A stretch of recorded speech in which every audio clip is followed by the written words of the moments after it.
Yes, there's a sense of humor, but I think it comes from the whimsical nature of Baum's great world and from the characters, primarily from the characters. We have a main character in James Franco who is a little selfish as the story begins, and as he runs up against those he admires, such as, at some point, it's primarily Glinda. His shortcomings are often a source of the humor. Joe Roth has joined us, and the next question is all the way over on. Hi.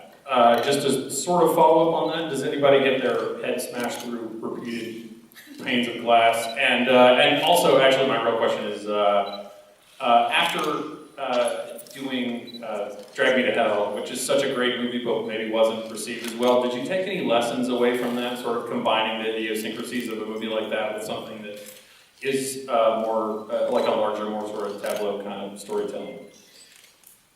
Well, I learned a lot from every movie that I make. I learned what not to do. I make 1,000 mistakes.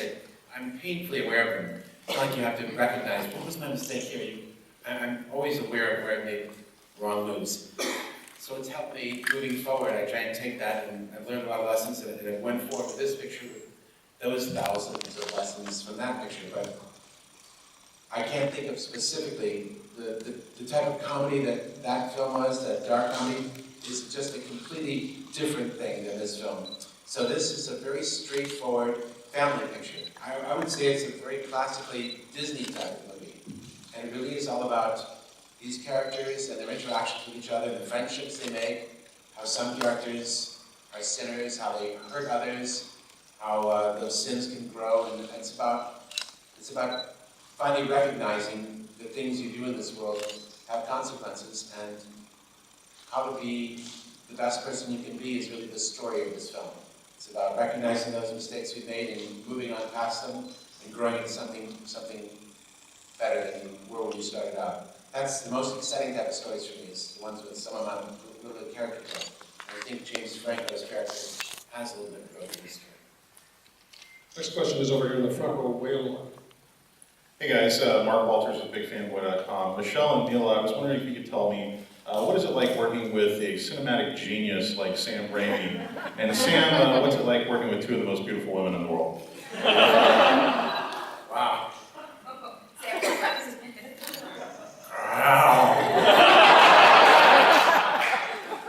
It's great. It's great to work with them because they're great actresses. I mean, as beautiful as they are, that would simply just become meaningless if they weren't brilliant actresses, and that's what we needed for the story.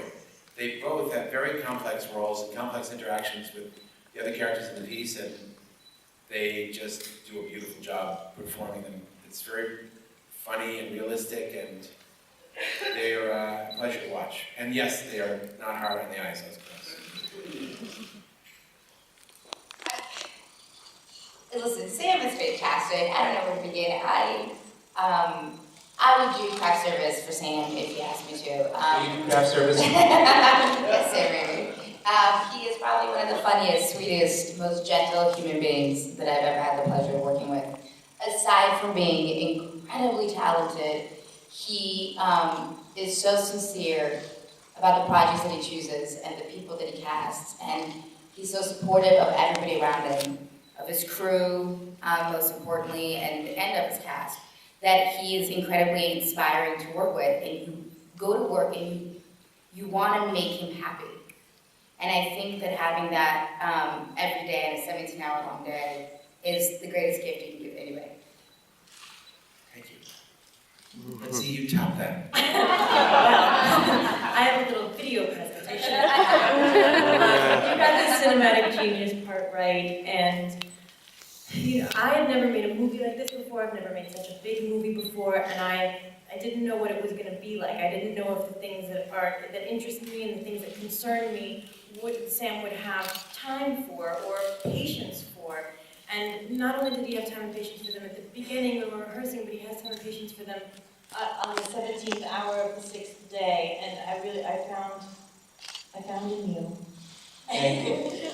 Such a collaborator and a friend and a confidant and a partner in everything. And I felt like it was for me, it was like a very holistic experience. It was a real melding of my work life and my personal life, my film family and my real family. In the front row here in red. My question is for you. You're obviously playing this character who's been represented in film, books, animation many different times. And so I was curious, are you paying homage to these characters? Are you